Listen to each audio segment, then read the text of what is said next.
North Korea's growing involvement in the Russia-Ukraine conflict marks a notable shift in the geopolitical landscape. Pyongyang's full-throated support for Moscow, reportedly including a commitment to send 30,000 troops, represents one of the most explicit shows of military cooperation between the two nations in decades. This emerging partnership could have significant consequences not only for Ukraine, but for the broader international order. The alliance was underscored during Russian Foreign Minister Sergei Lavrov's visit to Pyongyang, where North Korea made clear its intention to back Russia's military actions without condition. This level of alignment signals a long-term commitment rather than a temporary arrangement. While other countries, including traditional Russian partners like India and China, have maintained distance or neutrality, North Korea is positioning itself as a steadfast ally. The reasons behind this alignment are multifaceted. Russia is currently facing severe challenges in sustaining its military campaign.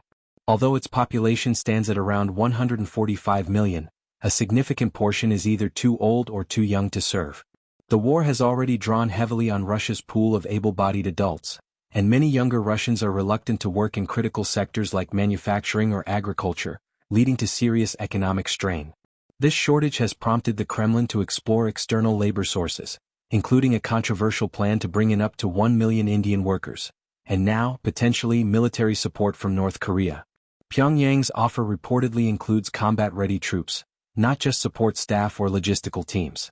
Analysts believe these forces could be deployed to sensitive frontline areas like Sumy, near Russia's border, or Donetsk, a key industrial hub in eastern Ukraine.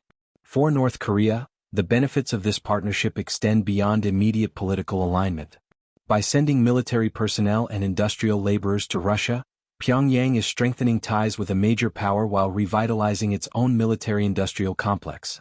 Reports suggest North Korea has already supplied Russia with millions of artillery shells.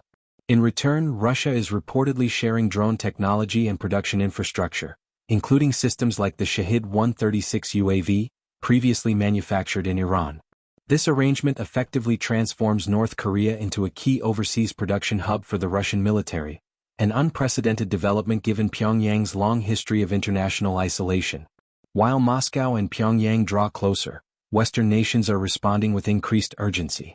The United States, United Kingdom, France, and Germany have all stepped up military assistance to Ukraine. Notably, Germany, which had previously hesitated to send long-range missiles, has reversed its stance and delivered significant quantities of advanced weaponry. These moves suggest the balance of power on the battlefield may be shifting once again, potentially derailing any hopes of peace negotiations in the short term.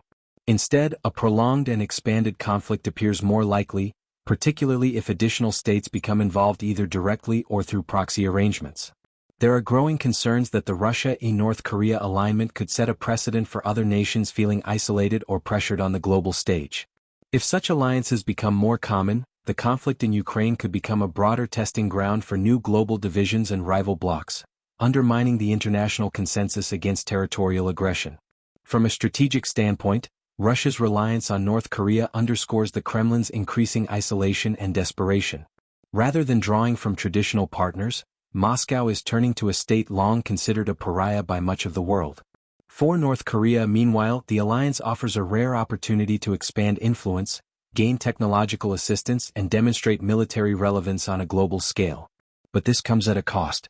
Should the war escalate or broaden, North Korea may find itself even more isolated, facing intensified sanctions and greater scrutiny. And for the international community, this development is a reminder that the stakes in Ukraine are no longer confined to Eastern Europe.